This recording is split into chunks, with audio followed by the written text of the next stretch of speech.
Tes 1 2 3. 1 2 3 tes 1 2 3. Tunggu sebentar. Oh, udah. Tapi kalau Tempat lain. kalau jauh ke malamnya, ke malam dia pakai nanti. Berarti malam. Oh, malam. Malam. Malam saya bisa pergi lah kalau saya. Oh, iya. Nampak Pak Kapten. Coba Sat. Tes 1 2 3. 1 2 3. Nah ya. Assalamualaikum warahmatullahi wabarakatuh. Waalaikumsalam. Alhamdulillahi rabbil alamin. Wassalatu wassalamu ala asyrafil anbiya'i wal mursalin Sayyidina wa maulana Muhammadin wa ala alihi wa sahbihi ajma'in.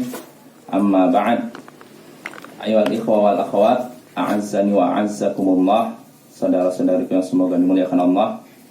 Seperti biasa di malam Sabtu kita mengkaji tafsir Al-Quran menggunakan kitab Tafsir Jalalain karya Imam Jalaluddin As-Suyuti dan Jalaluddin Al-Mahalli.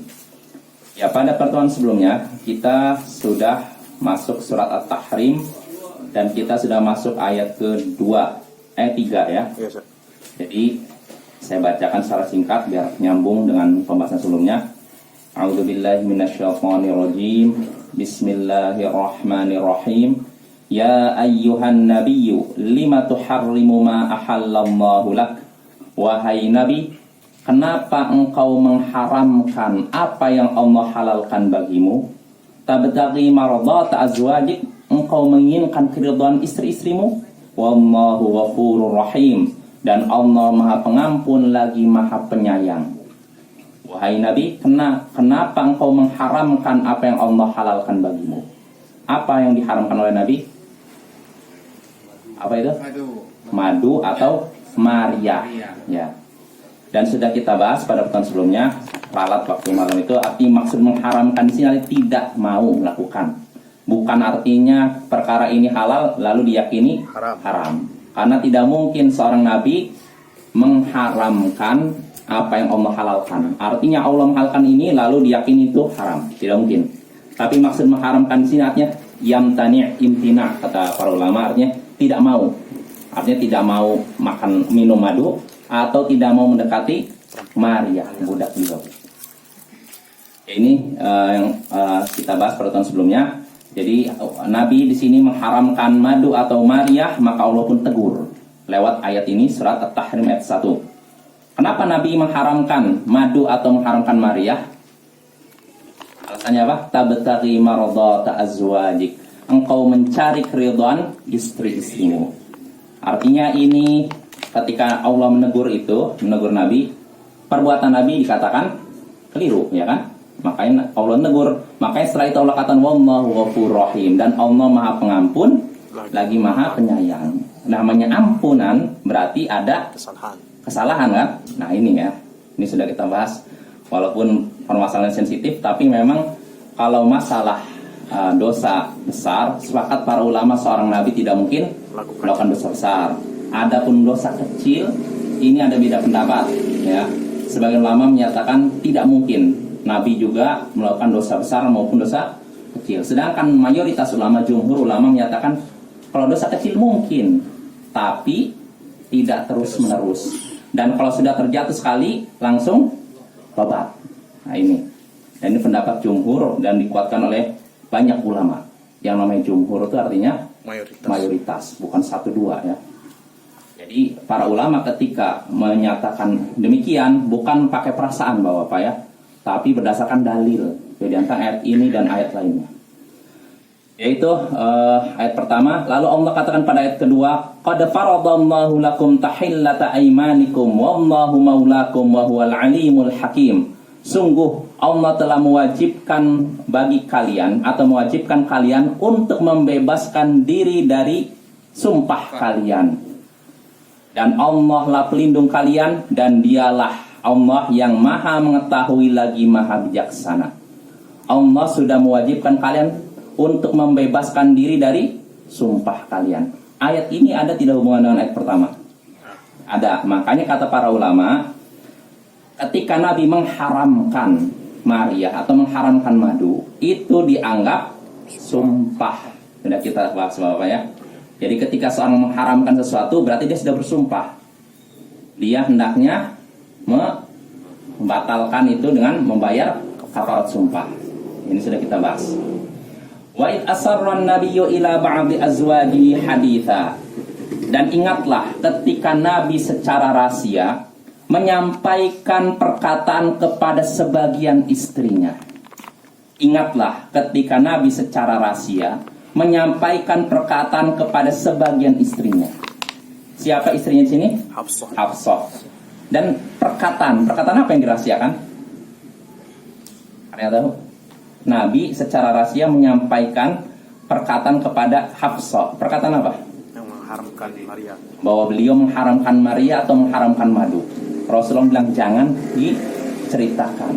Ya, ini beliau menyampaikan demikian kepada Hafsah. Falamma nabbat bihi, maka tatkala si istri ini, Hafsah ini mengabarkannya, jadi sudah diberitahu jangan diceritakan, jangan sebarkan, ternyata Hafsah mengabarkan pada siapa? Aisyah. Maka tatkala Hafsah mengabarkan ini kepada Aisyah, wa adharahullahu alaih, dan Allah pun tampakkan itu, beritahukan itu kepada nabinya, arrafa ba'dahu wa a'rada ba'd, maka a'rada an ba'd, maka Nabi pun memberitahukan apa yang dibocorkan itu sebagiannya dan berpaling dari sebagiannya. Artinya Nabi memberitahu kepada Hafsah, kamu sudah begini dan gitu, diceritakan, tapi tidak semuanya. Sebagian ceritakan, sebagian disembunyikan. Ya, jelas Bapak ya. Ini sudah kita singgung ya. Falamma nabba'aha bihi qalat man amba'aka hadza, maka tatkala Nabi memberitahukannya, memberitahukan siapa? Hafsah tentang apa yang dia bocorkan. Qalat, Hafsah pun berkata, man amba'aka hadza, siapa yang mengabarkan kepadamu tentang hal ini?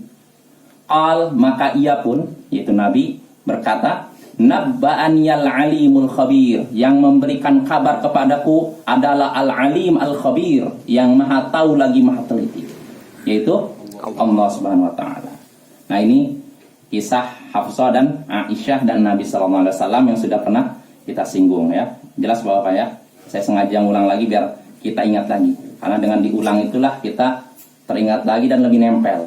Karena kalau ilmu sekali lewat, biasanya sekali lupa. Tapi dengan diulang dan diulang itulah kita jadi ingat ya. Dan ini bukan perkara yang aib ya Bapak ya. Atha bin Abi Robah, seorang ulama besar dari kota Mekah, mantan budak, tapi menjadi mufti besar di kota Mekah. Suatu hari ada seorang pemuda menyampaikan hadis kepada Atha bin Abi Robah. Maka Atha bin Abi Robah dengarkan. Jadi beliau mendengarkan serius apa yang disebut pemuda itu. Nah, setelah pergi pemuda itu, Atha berkata kepada muridnya, sungguh saya sudah mendengar hadis yang disampaikan pemuda ini sejak dia belum lahir. Saya sudah mendengar hadis ini, hadis yang disampaikan pemuda ini sejak dia sebelum lahir.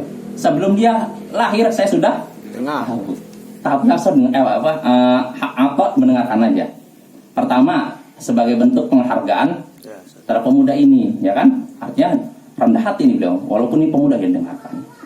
Dan termasuk juga adab menuntut ilmu juga yang diajarkan, yang diterangkan para ulama. Ketika seorang belajar kepada guru atau siapapun, ya seorang guru siapapun dia, mau tua atau muda, maka tampakkan bahwa dia itu bodoh. Walaupun dia sebenarnya sudah sering mendengar apa yang diucapkan guru ini, tapi tampakkan dia seakan-akan tidak tahu. Padahal dia sangat tahu. Ya seperti yang dicontohkan oleh Atha bin Abi Robah ini ya. Jadi itu Bapak, nggak ada ruginya kalau kita sering ngulang ya. Insya Allah dengan ngulang itu kita lebih nempel, mungkin lebih paham. Dan tips untuk memahami ayat, memahami suatu ilmu juga diantaranya dengan ngulang. Ini termasuk tips yang disebutkan para ulama. Saya dapat cerita ini dari sebuah buku, bahwasanya sebagian penuntut ilmu dari Shinqiti, dari daerah Mauritania, ketika mau belajar kepada guru, mereka membaca dulu kitabnya sebanyak 10 kali. Baca dulu. Sekali nggak paham, ulang. Setelah 10 kali baru belajar sama gurunya. Tujuannya apa kira-kira? Supaya lebih nempel ilmunya kan. dengan diulang dan diulang Ada dan yang diulang. ditulis. Apa? Ada yang ditulis. Ya, ada yang tulis. Artinya itulah para ulama ya. Jadi nggak ada istilah bosan mengulang-ulang ayat. Bahkan saya dapat kabar juga, dapat dari teman yang pernah ke Yaman, Ikhwan Aljazair, yang dari Aljazair. Terus saya Iya, Utara. yang belajar di Yaman itu, mereka demi menghafal ayat, demi hafal Quran kuat supaya hafalannya kuat, mengulang satu ayat sampai 100 kali. 100 kali artinya kalau bagi kita, waduh, kebanyakan. Tapi begitulah.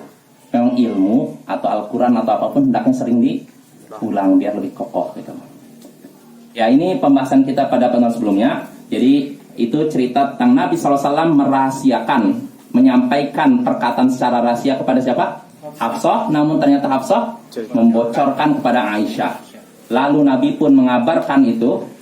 Lalu Hafsah pun terkejut, lalu bertanya, siapa yang mengabarkanmu? Maka Nabi menjawab, yang mengabarkan kepadaku adalah Allah, yang maha mengetahui lagi maha teliti. Itu ayat 3 ayat yang sudah kita bahas. Sekarang kita masuk ayat keempat. A'udzubillahi minasyaitonirrajim. In tatuba ilallahi faqad sagat qulubukuma wa in tadhahara alaihi fa innallaha huwa maulahu wa jibril wa salihul mu'minin wal malaikatu ba'da dzalika zahir. Jika kalian berdua bertaubat kepada Allah, jika kalian berdua bertaubat kepada Allah, maka sungguh telah condong hati kalian berdua. Wa in tadhahara alai, namun jika kalian saling tolong-menolong menghadapi Nabi, fa innallaha huwa maulahu, maka sesungguhnya Allah lah pelindungnya, pelindung nabinya. Wa Jibril, begitu juga Jibril pelindungnya. Wa salihul mu'minin, begitu juga orang-orang soleh dari kalangan kaum mukminin menjadi pelindungnya. Wal malaikatu ba'da dzalika zahir, dan setelah itu malaikat pun, para malaikat pun akan menjadi penolongnya. Ya, kita bahas Bapak-bapak. Di sini Allah katakan jika kalian berdua bertaubat kepada Allah. Jika kalian berdua. Siapa berdua ini? Hafsah dan Aisyah. Hafsah dan Aisyah. Karena keduanya kan menyusun rencana makar terhadap suaminya. Ya, keduanya kan udah bikin rencana untuk ya menyusahkan Nabi, ya namanya persaingan antar istri kan pengen begini-begini. Keduanya bersepakat, namun itu menyusahkan Nabi. Maka Allah katakan itu salah. Makanya Allah katakan di sini jika kalian bertobat. Kalau suatu perbuatan dikatakan harus bertobat, berarti perbuatannya benar apa salah? Salah. Salah. Maka perbuatan Aisyah dan Hafsah salah. Allah katakan jika kalian berdua bertaubat kepada Allah, maka sungguh telah condong hati kalian berdua. Telah condong hati kalian berdua. Condong kemana? Pada kebaikan. Hah? Pada kebaikan. Pada kebaikan. Di sini kira-kira Bapak di sini jika kalian bertaubat kepada Allah, kira-kira jawabannya apa? Kan kalau jika kamu datang maka akan ini. Jika hujan turun saya akan pergi. Kalau ada kata jika kan ada jawabannya kan? Nah di sini kan jika kalian bertaubat kepada Allah, mana jawabannya? Kalau di sini kalau kita nampak sekilas, maka sungguh hati kalian sudah condong. Jadi kalau kalian bertaubat kepada Allah, hati kalian sudah condong. Namun kalau Imam Al-Mahalli menyatakan di sini bahwa jawaban jika di sini yaitu bukan faqad sagat qulubukuma, bukan condong hati kalian berdua, tapi diterima tobat kalian. Jika kalian bertobat kepada Allah, maka diterima tobat kalian. Terus maksudnya apa ini? Faqad sagat qulubukuma. Maksudnya apa di sini disebutkan sungguh telah condong hati kalian berdua? Maksudnya kata Imam Al-Mahalli malat ila tahrimi mariyah. Artinya hati kalian sudah condong untuk mengharamkan Maria. Kan Nabi kan mengharamkan Maria kan? Nah, mereka berdua ingin Maria diharamkan oleh Nabi. Ai sarrakum dzalik. Yang demikian itu membuat kalian senang. Membuat Hafsah dan Aisyah senang ketika Maria diharamkan.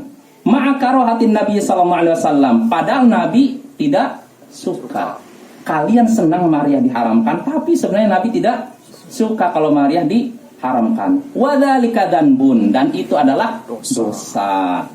Ya, jelas Bapak. Ya. Jadi jawaban jikanya itu bukan ini, tapi katanya tuqbala di sini. Mahdhuf, jawabannya itu disembunyikan, yaitu tuqbala. Kalau kalian bertobat kepada Allah, niscaya tobat kalian diterima, ya. Jika kalian bertobat kepada Allah, sungguh kalian ini sudah condong mengharamkan Maria. Kalau kalian bertobat kepada Allah, Allah terima tobat kalian. Ini pendapat Imam Al-Mahalli. Sedangkan pendapat para ulama lain mirip yang disebutkan Jais tadi. Katanya inilah jawabannya. Jadi jika kalian bertobat kepada Allah, maka sungguh telah condong hati kalian kepada kebaikan atau pada perbuatan baik, perbuatan tobat. Ya, jadi ada dua pendapat Bapak. Jadi ya maknanya tidak terlalu beda lah. Kalau yang satu, jika kalian bertobat kepada Allah, jawabannya apa? Taubat kalian diterima. Sedangkan yang kedua, jika kalian bertobat kepada Allah, jawabannya apa? Sungguh hati kalian sudah condong pada kebaikan. Jelas Bapak? Ada dua pendapat ya. Kalau baca terjemahnya mungkin lebih jelas. Oh, terjemahnya begini. Ya, ini yang disebutkan oleh Imam Al-Mahalli. Jika kalian bertobat kepada Allah, maka sungguh hati kalian sudah condong pada kebaikan. Wa in tadhahara alaihi fa innallaha huwa maula. Tapi kalau kalian berdua saling tolong-menolong menghadapinya, ini siapa? Nabi. Kalau Hafsah dan Aisyah ini saling tolong-menolong untuk menyusahkan Nabi, maka sesungguhnya Allah dialah pelindungnya. Bayangkan, yang jadi backingnya bukan manusia, langsung Allah. Wah, ini istimewa tidak? Ya, kalau kita misalkan gini aja lah, kita ada masalah lalu ada orang misalnya bilang, gua khawatir presiden di balik kamu. Perasaan kita, senang kan. Nah, ini bukan presiden, langsung Tuhannya presiden, ya kan? Allah. Jadi kalau kalian berdua, wahai Hafsah, Aisyah, bersaling bantu untuk menyusahkan Nabi, maka sesungguhnya Allah dialah pelindung Nabi. Wa Jibril. Tadi mana? Ya. Dan juga Jibril penolong Nabi. Wasalihul mu'minin, begitu juga orang soleh dari kalangan kaum mukminin, dialah yang akan, mereka lah yang akan menjadi pelindung Nabi. Ya, siapa orang soleh di sini? Kalau kata Imam Al-Mahalli di sini Abu Bakar dan Umar radhiyallahu anhuma. Semoga Allah meridai keduanya. Ya, ini pendapat Imam Mujahid.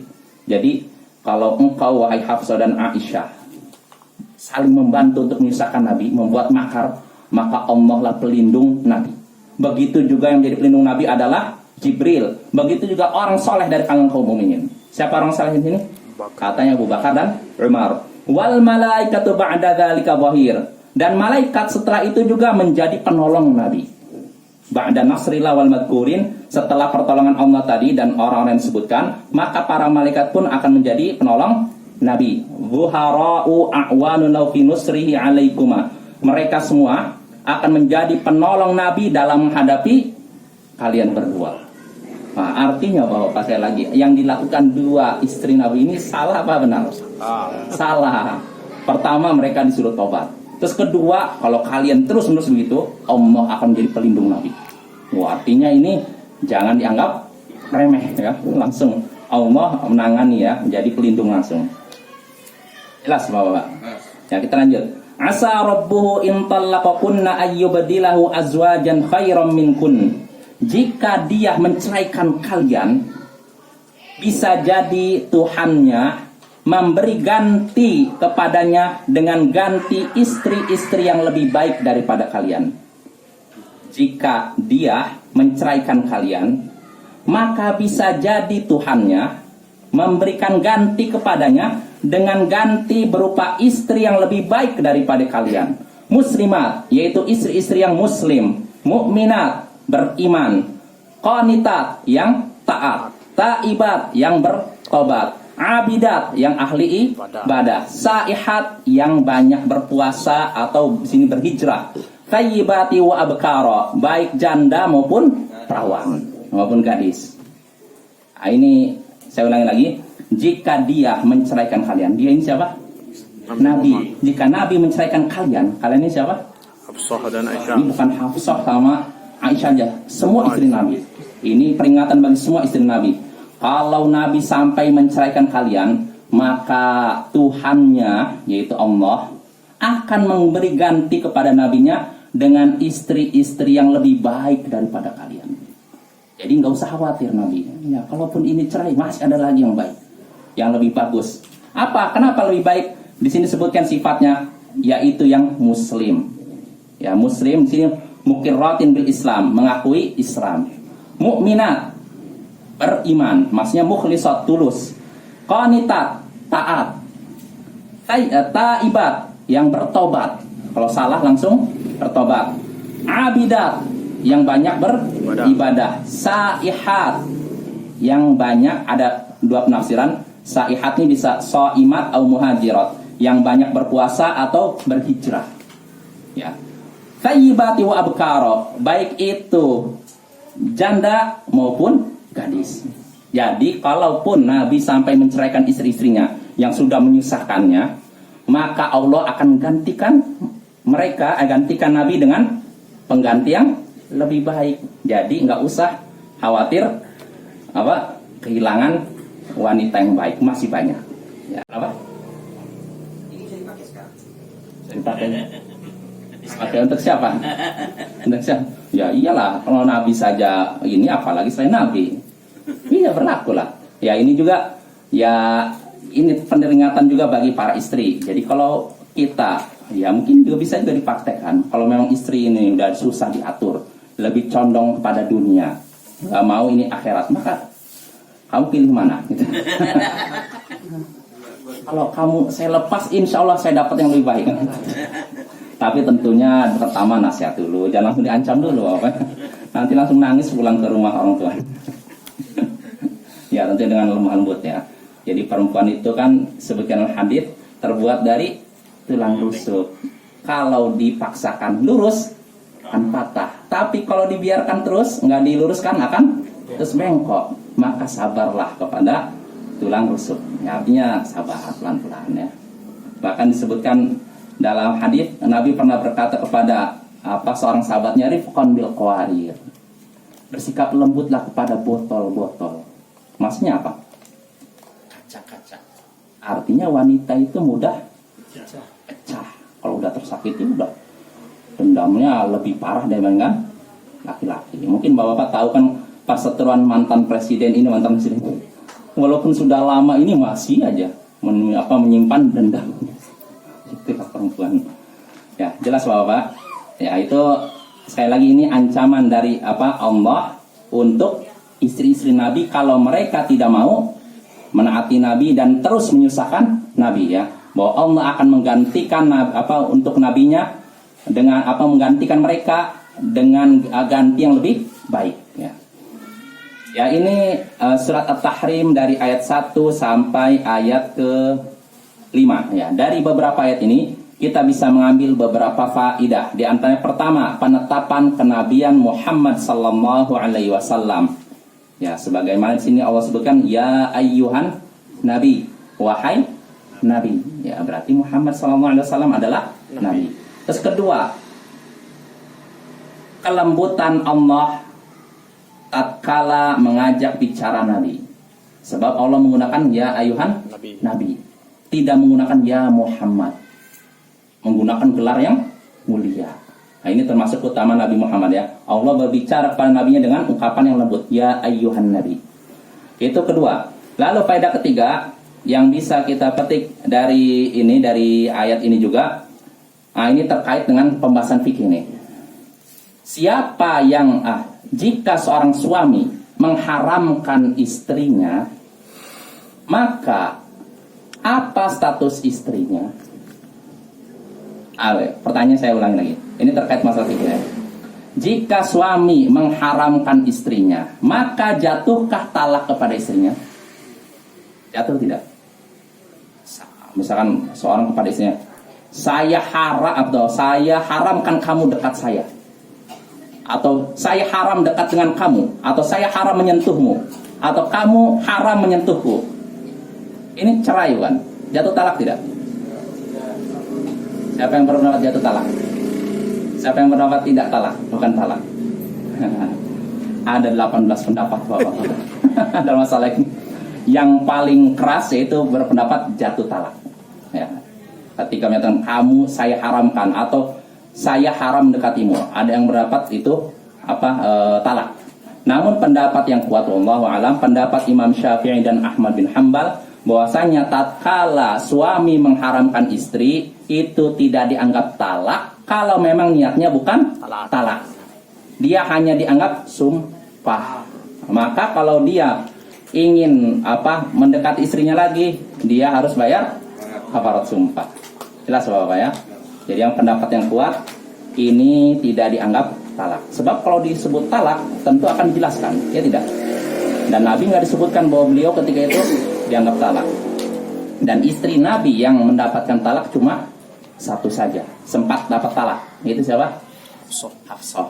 Yang lain enggak. Nah, jelas Bapak? Marah Bapak. Iya, waktu Hafsah ditalak, Umar pun marah sehingga datang ke rumahnya lalu marah-marah. Ya ini Bapak ya. Jadi saya lagi jadi faedah ketiga apa? Jika suami mengharamkan istrinya, maka dia tidak dianggap menceraikan istrinya.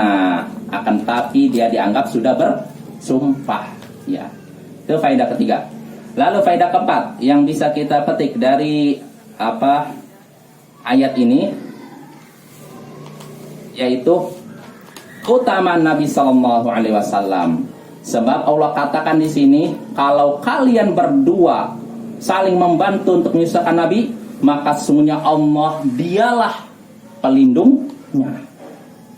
Berarti Allah lah langsung backingnya Nabi SAW. Ini menunjukkan keutamaan Nabi SAW. Kalau backingnya cuma gubernur, backingnya cuma camat, ini biasa aja kan. Tapi kalau backingnya penguasa alam semesta, ini luar biasa ya. Itu faedah keberapa? Keempat ya. Lalu faedah kelima yang bisa kita petik dari ayat ini, keutamaan Abu Bakar dan Umar. Sebab mereka di sini Allah sebutkan sebagai salihul mukminin, orang saleh dari kalangan kaum mukminin ya. Ini keutamaan Abu Bakar dan Umar. Lalu faedah berikutnya yang bisa kita petik dari ayat ini, keutamaan istri-istri Nabi. Loh, kok tahu dari mana? Kayaknya dari tadi sepertinya dicela terus istri Nabi. Tahu dari mana? Oh, bisa kita simpulkan keutamaan istri-istri Nabi? Mana nih? Nanti. Dari mana kita bisa tahu? Karena setelah turun ayat ini, para istri Nabi pun langsung menjawab panggilan Allah, memenuhi perintah Allah. Jadi mereka tidak terus ini. Karena ada sebagian istri ingat kamu gini, keras kepala. Tapi kalau istri Nabi enggak. Mereka memang salah, tapi ketika ditegur langsung tobat. Dan intinya Bapak, orang yang baik bukan orang yang tidak pernah salah. Orang yang baik bukan orang yang tidak pernah salah. Ya. Jadi kenapa namanya salah ini fitrah? Bukan fitrah tabiat manusia kan? Ya kan?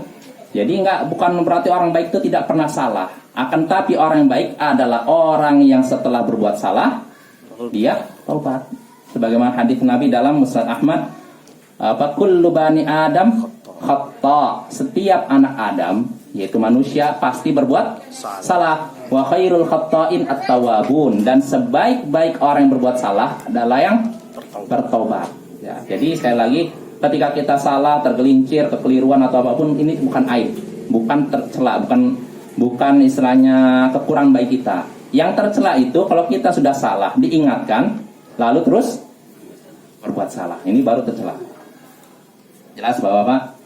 Lalu ya sudah selesai. Berarti dengan ini selesailah kita dari surat At-Tahrim ayat 1 sampai ayat 5. Masih ada waktu? Masih ada. Ya kita lanjut. Berarti Bapak sudah selesai. Kita masuk ayat ke-6. A'udzubillahi minasyaitonirrajim.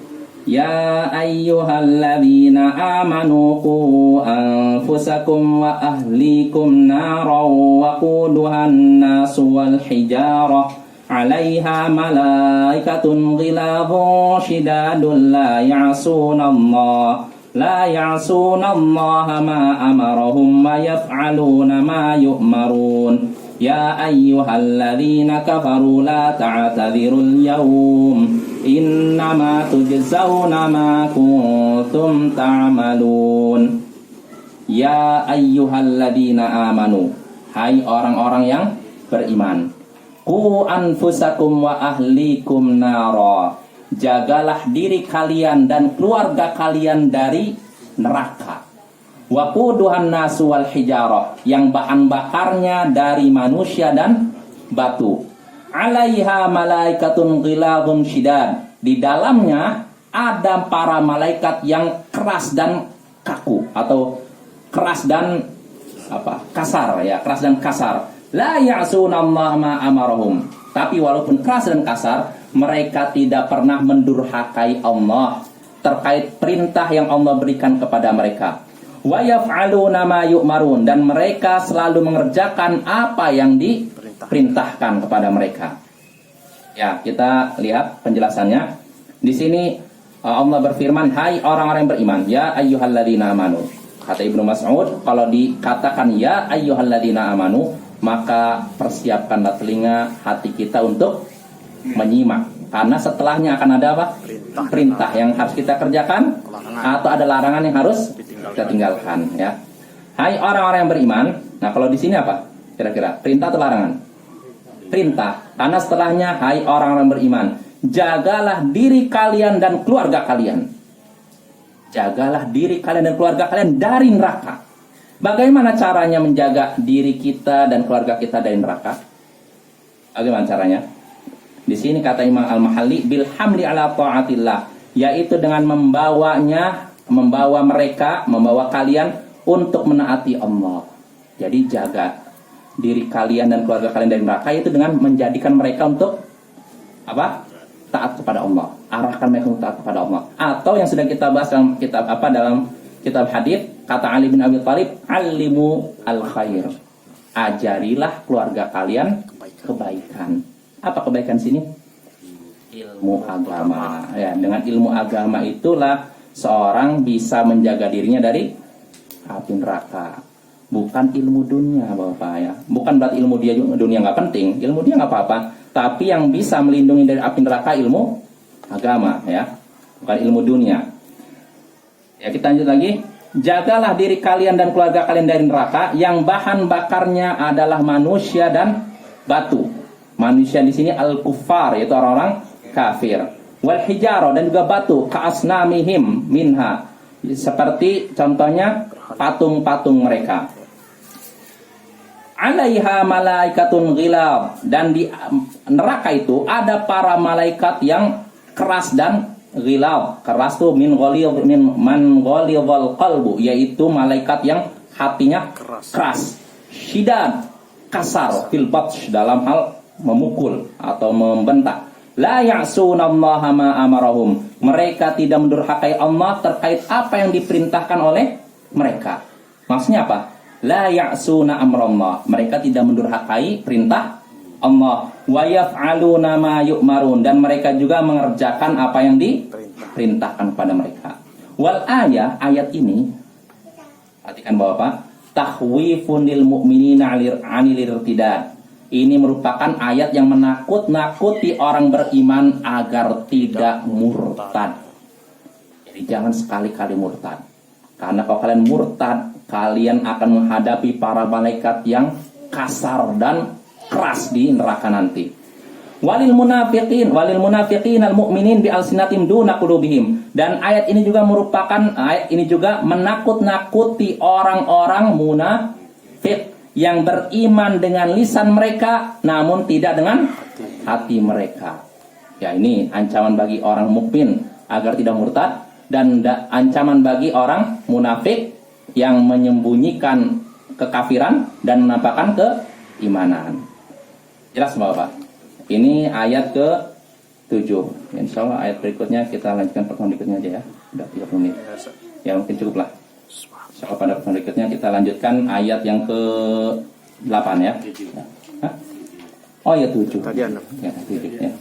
Ya, subhanakallahumma wa bihamdika asyhadu an la ilaha illa anta astaghfiruka wa atubu ilaik. Ya, assalamualaikum. Waalaikumsalam.